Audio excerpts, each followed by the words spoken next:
కష్టార్జితము అన్యాయము చేయు వారికే దక్కినా.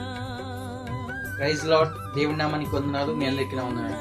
ప్రభు మనకి ఈరోజు ఇస్తున్న వాగ్దానం కీర్తన గ్రంథము 91వ కీర్తన 15వ చరణం. అతన్ని విడిపించి అతన్ని గొప్ప చేసేదను. Praise Lord. దేవుడు ఈరోజు మనతో చెప్తున్న మాట ఏంటంటే అతన్ని విడిపిస్తాడంట, అతన్ని గొప్ప చేస్తాడంట. ఏ విషయంలో విడిపిస్తాడు, ఏ విషయంలో గొప్ప చేస్తాడు అని అంటే, మనలో చాలా మంది కొన్ని బంధకాల్లో బంధించబడి ఉంటాం. కొన్ని సార్లు మనము ఆ బంధకాలను బట్టి విడుదల లేక వాటిలోనే బాధలు అనుభవిస్తా, శ్రమలు అనుభవిస్తా, వాటిలో మనం ఎంతో దుఃఖాన్ని అనుభవిస్తా మనం జీవించిన దినాలు చాలా ఉన్నాయి. ఇప్పటికీ కూడా చాలా మంది జీవితంలో ఆ దుఃఖము, ఆ వేదన ఎందుకు ఉంటుందంటే వాళ్ళు కొన్ని బంధకాల్లో బంధించబడ్డారు. కానీ ఈరోజు ప్రభువారు మనతో చెప్తున్న మాట ఏంటంటే ఆ బంధకాల నుంచి మనం విడిపించడమే కాకుండా ఆ బంధకాల్లో నుంచి విడిపించి మనల్ని గొప్ప చేస్తాడంటాడు.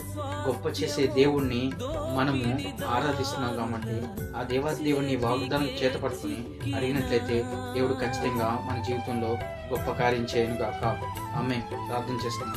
మహాపరిశుద్ధుడు, మహాగుణుడు, మహోన్నతుడైన దేవా, గొప్ప దేవా, నీ వందనాలు స్తోత్రాలు దేవా. అతన్ని విడిపించి అతన్ని గొప్ప చేస్తానని సెలవిచ్చావు దేవా.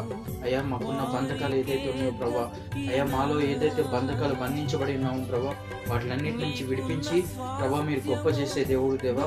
మీ వైపు చూస్తున్నాను దేవా, మీరు సహాయం చేయగల సమర్థుడు, శక్తిమంతుడు దేవా.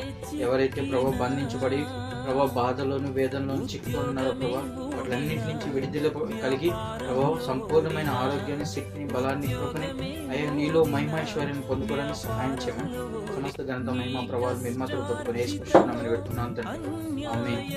Praise Lord. దేవుడు మిమ్మల్ని దీవించును గాక.